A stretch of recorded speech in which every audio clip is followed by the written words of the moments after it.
Thank you for joining in. The topic of today's discussion is changing landscape of higher education, education in the future. And in this 1 hour discussion, we are going to highlight 5 different pointers. Number one is preparing for University 4.0, regulation in institutions. Number two is enabling the enablers. What kind of readiness is required? Number three would be how should universities map out a plan for the future? Fourth would be blended learning, bringing the right blend. And fifth would be the innovation imperative for skill-based outcomes of learning. So with us, we have Dr. S.S. Mantha. He is currently positioned as the Chancellor of KL University. He is the former chairman of AICTE. With us, we have Professor Rakesh Bhatnagar. He is an educationist, scientist, and current Vice Chancellor of Banaras Hindu University, also known as BHU. With us, we have Atul Thakkar. He is the Director of Anand Rathi Financial Services. Prior to this, he has spent many years in equity research covering education and mid-cap IT companies. And the moderator for today's event is Shantanu Rooj. Shantanu is the founder and CEO of School Guru EduServe, which is one of India's leading edtech companies. It is a TeamLease group company as well. So over to you, Shantanu. Please take care of the discussion now. Thank you so much, Rana. It's such a pleasure hosting this.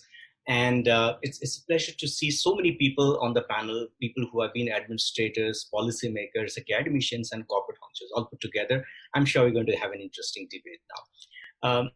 Just to set a background, all of us are aware that owing to the government subsidies and the support, what was once a privilege of a select few has now become almost like a middle class entitlement, right?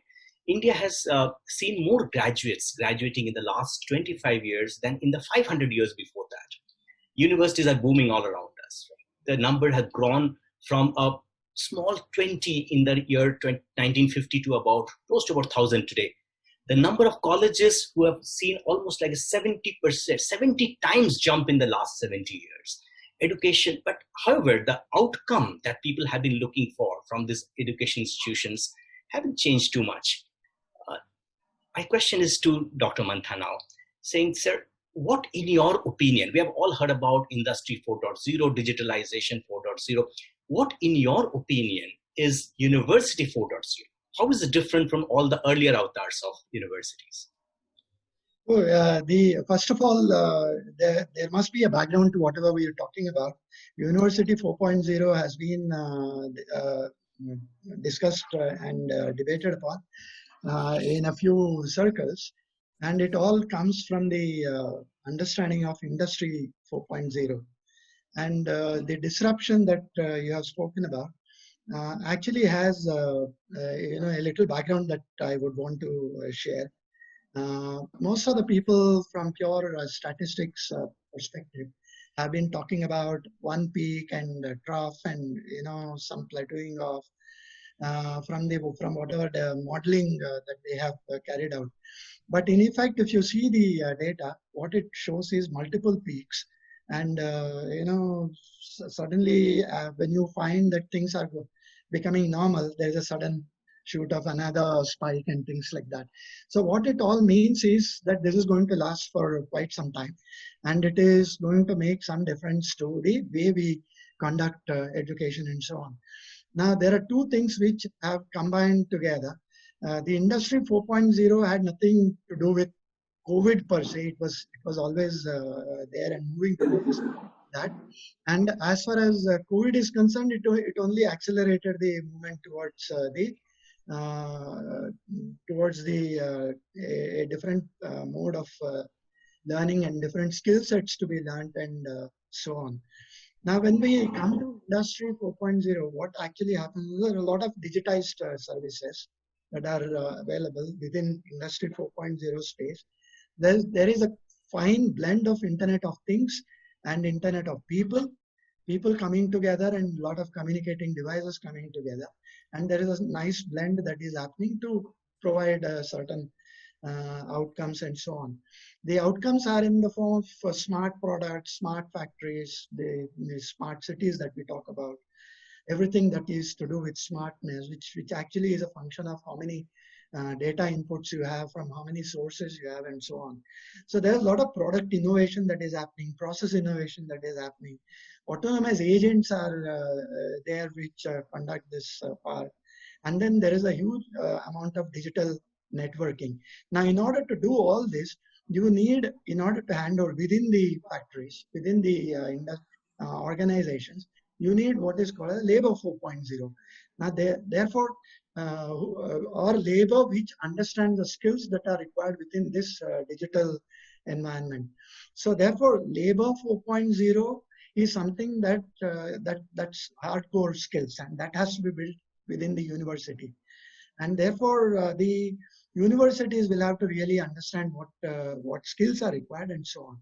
Now, going further a little, we also know that the digitization has also affected the entire gamut of value chain. If you talk of any service, it has affected that. And therefore, apart from the domain skills, certain skills are relevant for labor 4.0 and industry 4.0 concept. Now that is where the education would come in. So you need skills like complex problem solving, critical thinking, negotiation skills, cognitive flexibility. In fact, cognitive flexibility is one very, very important feature within the industry 4.0 scenario. Now, why I say that is because people are expected to move into different kind of environments and different jobs and so on. Now, when we talked about 19th and 20th century professionals, in a typical industry, we had 20% professionals. We had about 30% merchants and office workers, and about 50% of physical laborers. Now that scene is changing very, very fast. We need about 1/8 of unqualified temporary seasonal workers in an 8-part system, and the remaining ones are actually the ones who have skills and higher order understanding of things and so on. Now, when we come to the paradigm of University 4.0, there's a lot of online learning that must be described. I wouldn't say online learning, but in a technical education sense, it's actually the hand-holding that is required between the technology and the industry space. Now, a university, so therefore, it's not just online learning or distance learning that is going to help in an applied technical education sense.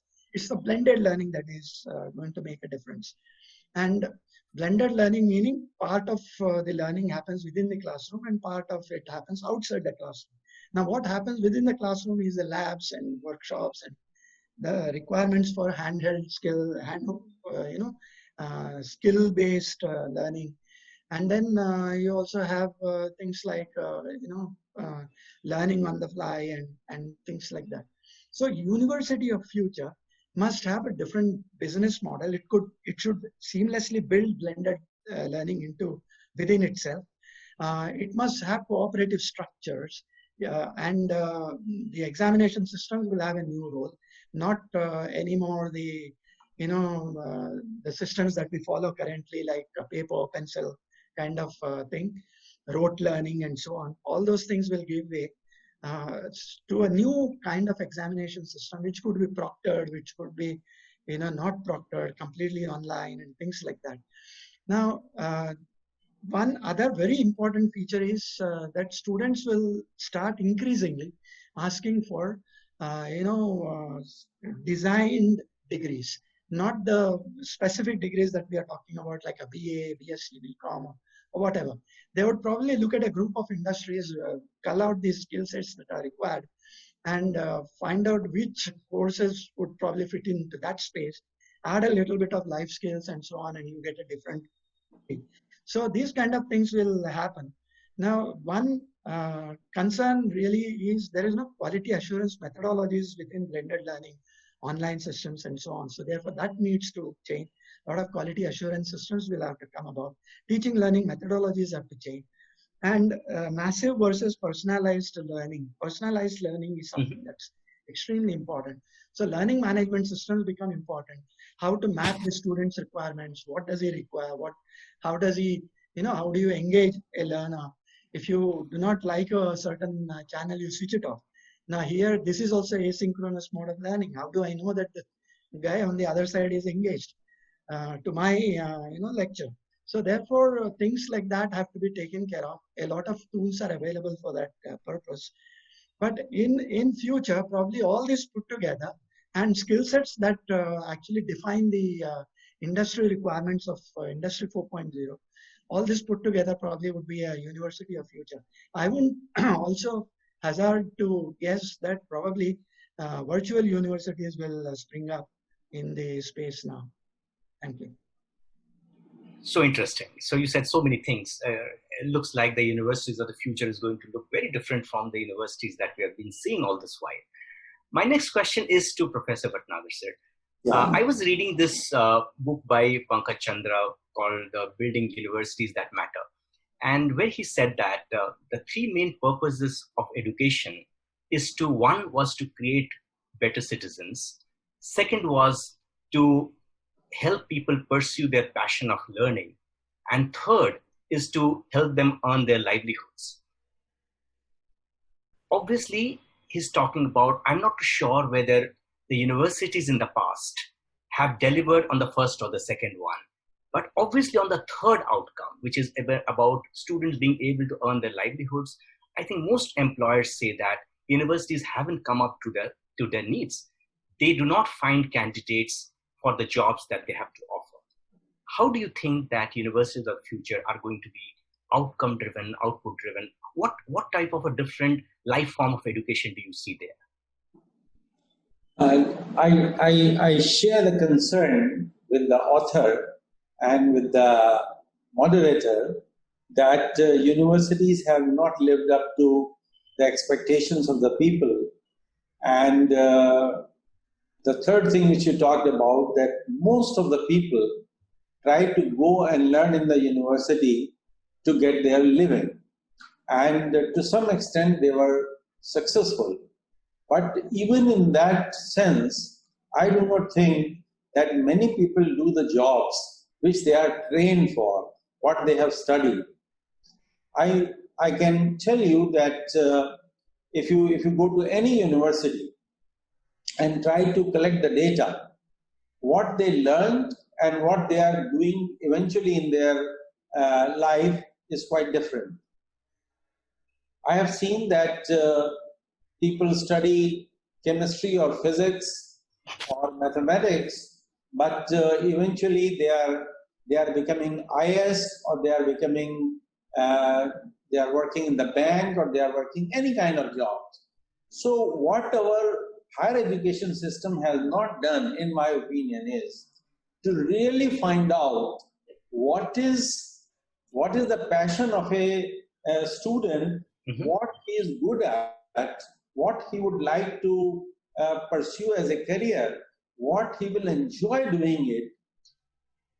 Frankly speaking, when I was studying, I always tried to do and study anything which I enjoyed to do, and still I enjoy to do. For example, in my case, I started my career and I wanted to become a doctor, for example. I was from a very poor family. There was no means to send me to a medical school. So I decided to study chemistry, followed by biochemistry, followed by biotechnology, so that I can do something which in medical sciences they will be used, and perhaps I will be more famous in the fraternity of medical sciences. And that's what has become. I tried to teach biotechnology, particularly tried to train people how to develop vaccines. Today we are talking about COVID-19 and there is no vaccine. So I trained at least more than 50 PhD students, and they are trained to develop new vaccines. They are working all over the world because I pursued my passion, what I wanted to do, the second point which you have made. But what is happening in the Indian university system, that quite often we are talking about that, okay, we have to have so much GER ratio, etc. But if you go to let's say, not a very top-ranking university in India. Suppose you go to a small state university. I can guarantee you half the students are just studying because they have nothing else to do. Mhm. For example, if there is a girl, she has done her BA and she is still waiting to get married. So the parents say, okay, why don't you join MA program? She has no interest in that particular subject. She is not going to pursue that in her whole life, but she wants to get a master's degree to improve her matrimonial alliances. That's it. And similarly, many boys who are not doing anything, parents are sick of him, so they say send him to the college. That should not be there. I think we should perhaps hire some psychologists to find out what you are good at, what you will enjoy to do, and then you should study that kind of thing so that eventually we make best use of the citizens to do that kind of job in that area which you are trained for. So I would say that we have to do a lot to correct it, and it is doable. As you rightly said, sir, that that people have been pursuing their careers, maybe not in the streams in which they did their education. But in the current situation, in the current system of education, students who just passed their class 11th and 12th are expected to make their career decisions at that point in time. They're ill-informed. They do not know what career prospects lies after they do BA in chemistry or BA economics, BA in Hindi or BA in Bengali. How do you think are the students expected to make the right choice at that time and not change it as they go forward? And Dr. Manthar said that the future of degrees are going to be more personalized, more on demand, more modular. And people possibly would pick up subjects on demand and then go back to a university and ask for a degrees based on the credits that they have all accumulated. What, in your opinion, is, yeah? Let me answer that. I think if you go to any US university today, once you join any undergraduate program, they don't decide from the beginning what degree you are going to make. Mm-hmm. You simply register in different courses, and those courses may be as varied as chemistry, mathematics, economics, fine arts, history, anything. Okay? And gradually, when you do a four-year degree course, eventually you keep on selecting the courses which you are good at, which you enjoy learning, and finally they decide what you are going to get degree. For example, they may say your major is in chemistry, but your minor is in fine arts, in music, in anything. So unless we have that kind of system where gradually the students evolve, gradually they decide about their interests, you are absolutely right. At the age of 17, students don't know what do they want to pursue in their life. I can give you an example of my own daughter.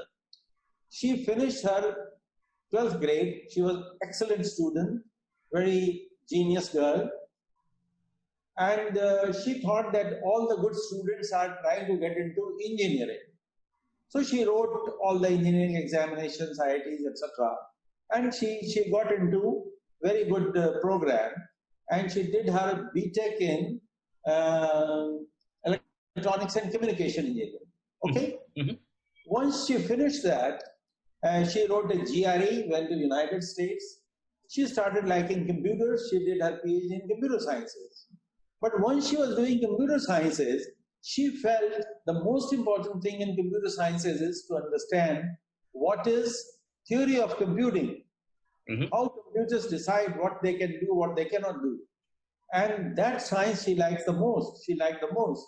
And she did her PhD in that. And eventually, she moved to Berkeley and then to teach in the University of Delaware. And she's teaching in mathematics department because theory of computing, the root is mathematics. So all this she did not know at the age of 17. So she just went to get a degree in engineering. So this is how people should evolve and eventually go to the right place. Thank you so much. That's so interesting to hear that. My next question is to Mr. Thakkar. We all have been, just before this COVID-19 thing happened, we have all been hearing about how digitization, automation, and digitalization and globalization had made economies and companies so unpredictable, right? So I was reading one of the reports which said that the average lifespan of a Fortune 500 company has come down from 65 years to about 15 years in the last 68 years. Right? The future of jobs is so uncertain these days. Nobody knows whether the future belongs to the blue collar workers, which are machine facing, or pink collar workers, which are computer facing, or white collar workers, which are people facing. We do not know this. In such an uncertain time, how do you think our institutions should prepare in terms of themselves and their students to meet up the requirements for tomorrow? What are the requirements from the corporate side? Thanks, Shantanu, for getting this question right up front. And, I've heard what Dr. Manthan and Professor Bhatnagar also wanted to say. I think we all are trying to echo the same. I'll give you a couple of examples. Let's put it this way. If you remember the late 80s, early 90s, there were two, parallel learning skill development organizations which scaled very high in the computer training side. So that's the NIIT and the Aptech. And why they scaled very high? Because the industry demanded technology employees did not have a single course in the engineering space which was driven towards that. Okay. And now when you look at the data from 2005 to 2010, you had almost 8 to 10 colleges opening up every day all over the India, which were trying to offer some or the other course which was driven towards engineering and technology. Only to see that the industry had actually reached its peak and it was actually falling. So start 2011-12, we started seeing all these engineering colleges shut. Tells me is that the lag between the industry's requirement versus the higher education's offering is anywhere between 4 to 10 years. And most of the time, the students who are entering the degree college as the bachelor, they get lured towards the fact that what is happening in the corporate today, they don't see the future, what is going to happen in the corporates 4 or 5 years down the line. So today, if their seniors in the software industry are getting paid, very highly, everybody would run towards software, irrespective of what their liking is. And that is what kills everything. The reason behind that, I will tell you, is that we want our kids to study for 25 years, okay, roughly more or less, which is roughly 1/3 or 1/4 of their life, doing something which they have to, then utilize it for the balance part of their life, 2/3 or the 3/4 of their life, but not knowing that actually the world has changed significantly in that 1/4 lifetime. And as Professor was mentioning, I 200% agree with it, that kids don't know what is their passion. You take an example of anybody who's successful, whether it is a businessman, whether it's a sports person, they have a goal in life. But when you teach the kids in the 5th standard, in the 6th standard, or in the 12th standard, they don't have a goal. So if you don't have a 20-year goal in life, how will you know what path to take? And the goal has to be as broad as possible. It's like, driving a car. Can I drive it through the by-lanes and get stuck, going into smaller niche programs, or drive it through the highway, take experience, and then go into the by-lanes? That is the key difference, which unfortunately, kids are not guided to. And if going forward, the way doctor has mentioned that there will be personalized courses more and more, I think somewhere these issues will get bridged. And when we were in the pre-conference and a doctor was mentioning that going to college is not just, or university is not just about studying the course, but it's also about the ecosystem which is around it. I think if we have to do a lot more e-learning. That ecosystem will come by allowing the kids to go out in the market for doing odd jobs earlier. At least they will understand what is practical versus what is books. And that will help the industry a lot. I'll give you a last example is that when we hire interns today, even qualified guys, whether they are MBAs, chartered accountants, or engineers for our organization, for 1 year, they have to be on a 1 year complete internship. Okay. It's a paid internship, but they don't get confirmed unless they don't go through that grind of 1 year. And then there are a lot of kids who come to us throwing tantrums that, no, but I'm, qualified. Why are you categorizing me as an intern? My question to them at that stage comes is that, okay, you are qualified, you have paid your organization, your institute or your teachers, for the qualification, which is now going to get put up on the wall. Do you know how to answer to my client and address the query on day zero? If not, then this is the payment that you are making to my organization by coming it at a lower pay scale or at an intern level, but I will ensure that you get, really ready for the market. Agree. I understand. I really appreciate that you talked about the way how on-job learning is also so important in today's times. My next question is to you, Dr. Mantha. You have worked as partially as a policymaker and a regulator as your role in the ICTE. Irrespective of all the things that we all discussed today in the panel and so many other webinars that we have all heard, we understand that there is a recognition of the fact that the future of education in India needs to change. And the balancing the trinity of cost, quality, and scale is not easy for any institution. But we all also understand that we are all, Indian higher education is a very heavily regulated industry, and we are all held up by something which we call regulatory cholesterol. And because there is the role of a regulator and a policymaker and a financier, as well as a service provider, all of them have been rolled into one regulator, the UGC. And so, I mean, we understand that jahan Raja Vyapari, wahan Praja Bhikhari, and we understand that part. I mean, if you start doing that, you stop throttling innovation in the country and all of these. What do you think, in your opinion, is going to be the role of a regulator in the universities of the future? You refer to, regulatory cholesterol. But I thought there was also good cholesterol. So, so I would tend to look at, a regulatory system is there for every single activity that you do. I mean, the entire human body is regulated, and the temperature is maintained, the heartbeat is maintained. So there is a regulatory system for whatever you do. You go out, want to drive a taxi or want to drive a vehicle, and then you say that I'm good, why do I need to, signals and things like that? It doesn't work like that. But having said that, yes, pushing multiple roles into a regulator's working is also probably not right, because the boundaries blur the differences and things like that. So therefore, a regulatory framework would always be there in some form.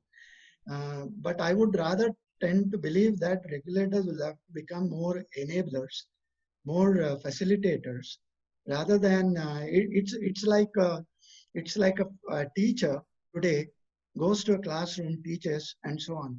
In future, he has to become a mentor, he has to become a guide, he has to become a mentor, hand-holding, and so on. The transition is not easy. Mind you, from purely going to a classroom and teaching and engaging in the class and coming back and becoming a mentor to him is really not easy. But then that's the role that would be required.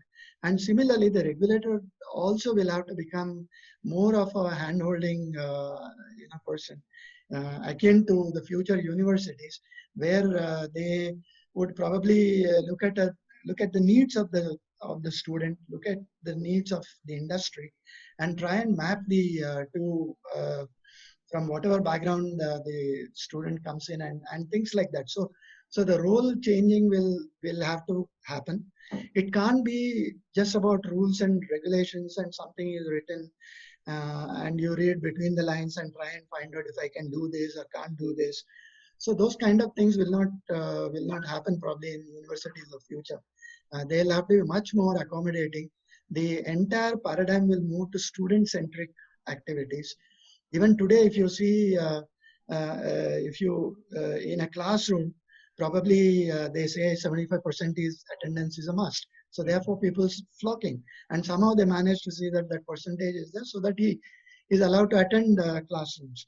But the minute you come onto a online platform, to engage him is extremely difficult if the content is bad. So, or if the teacher who is interacting and handholding, if he is bad, or if there's no continuous engagement, some chatting and answering questions and clearing doubts, and those kind of things, if they are not there, then it becomes extremely difficult. So therefore, universities of future, yes, they will depend a lot more on the requirements of the student at the center, and therefore the regulatory system must map onto that rather than calling the shots. Thank you, Dr. Mantha. I have a follow-up question to that, and you talked about student centricity becoming one of the important values for the University 4.0. In current scenario, when we look at many HEIs, we see something like a lack of accountability. The performance management system is lacking, where there is a hope of rising and a fear of falling.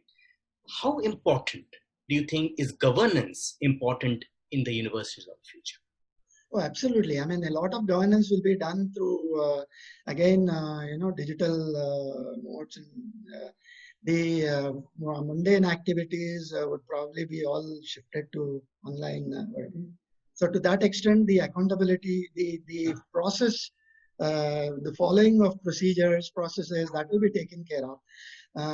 But universities of future, you will probably need to, engage the learner and assess him for the outcomes that people desire. Now that process, in that process, you need a lot of accountability. Again, the learning management platforms which are available, they take care of most of these things, and therefore the burden on the faculty, on the teacher to deliver on these issues. Whereas today, about 25-30% of the teacher's time just goes about in sorting out these issues. Now, when you shift them to technology, probably that would be reduced.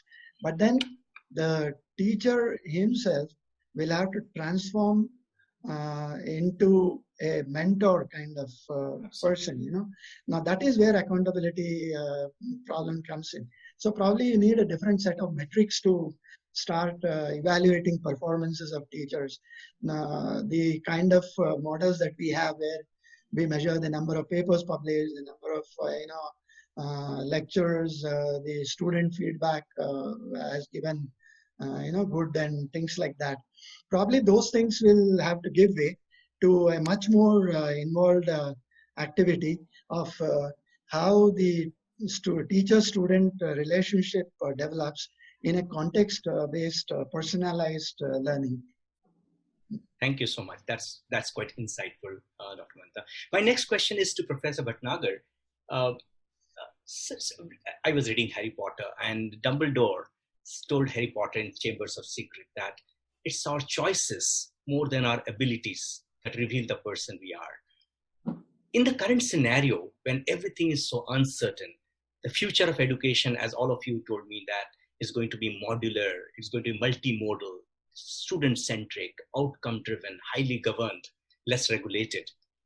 How is your university taking steps? What type of choices are you making to make sure that Banaras Hindu University becomes a university of choice for students of the future? By the way, I'm an alumni of Banaras Hindu University too.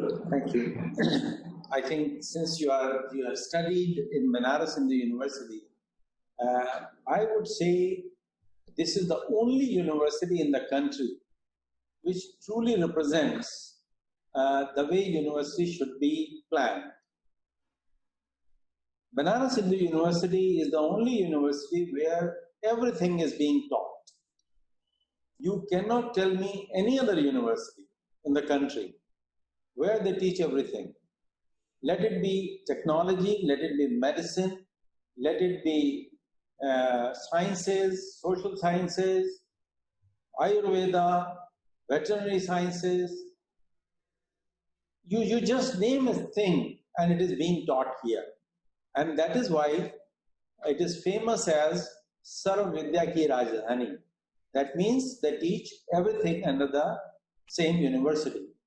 I have been to many universities, including I come from Jawaharlal Nehru University. It's very good in social sciences.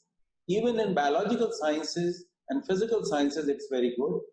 But they don't teach half as many subjects as Banaras Hindu University teaches. We have 6 institutes. We have 16 faculties. We have 139 subjects. So we teach everything on the face of earth. In fact, it took very long time for me to find out what we are not teaching, and I should introduce during my time in this university. But unfortunately, after the independence, the simplest thing country should have done, just replicate Banaras Hindu University. Job would have been fantastic. But because of reasons, I think known to all of us, it was not done. So many universities are teaching, very few students. Many universities are teaching very few subjects. So I cannot call them the true university. For example, Delhi University teaches a lot of things. But unfortunately, earlier they used to teach engineering. Now engineering has gone out. For example, if you go to Calcutta University, they teach a lot of things. Madras University, they teach a lot of things. But the recent universities which have come up, they are teaching very little.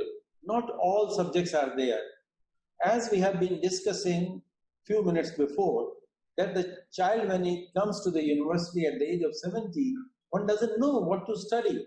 So for example, in Banaras Hindu University, we have a system that you can have a choice-based credit. You can go to any department and take extra credits and try to learn a thing. Maybe you develop interest in the subject.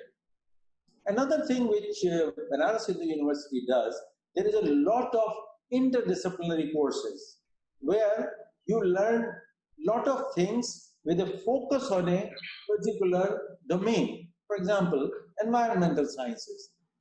There, they teach physics also, chemistry also, biology also, mathematics also, but with the focus on solving the environmental problems. So like that, in Banaras Hindu University, we have tried to create a big canvas where a person can go and choose the colors of his or her choice and try to learn a thing which you have passion for, which you would like to do, which makes you happy, which can give you future growth. Whatever you want, you can learn over here. But that has not happened in the whole country. I wish that should happen, and if we have not done it, we should do it now. Thank you. Thank you so much, sir. My next one is to Atul, again to you. And you spoke about the fact that when in the earlier days, where people used to learn for the first 25 years and then earn their entire life based on that learning, right? Things are changing very fast. And in times to come, we have started realizing that where intangibles are valued more than tangible assets, where soft skills score over hard skills, where lifelong learning is becoming so important. How do you think should a student prepare himself for the jobs of the future? See, to start with, everybody should look at it that they are going to be an entrepreneur. Even if you are going to be an employee, if you start thinking like an entrepreneur, like a, sorry for the word, but if you think like a Lala, whatever doctor and professor were saying, your negotiation skill sets, your other life skills, your logical thinking will in itself become so much better that it is immaterial what course you take up. You look at it this way, that there are so many entrepreneurs who are not doctors or pharmacists, but they are running big pharmacies. You look at, there are so many entrepreneurs. Look at the example of Mukesh Ambani. It may be a striking example, but there are so many others like him, who is the owner of oil to data. Across the sectors, it has got ownership. Do you really think Mukesh Ambani understands all these businesses? Honestly speaking, no. But he understands the logic behind it. He understands how to learn from others. And if this part is taught to people, it is immaterial what degree you have. So Then you can actually succeed over the years in your lifelong thing. Tomorrow, if there is, let's say you are in an auto sector and tomorrow the auto sector goes out of the way, primarily because everything turns into, electronic and into EVs, and you say, I've lost my job because my skill set is of no use. Your skill set is not of use because along with that particular skill set, you do not have the skill sets of negotiation or life skills, other life skills. If you have that, then you can do something or the other. Thank you so much. I mean, so well said, actually, Atul. Learning to learn is such an important skill today for people. Thank you so much for being with us today.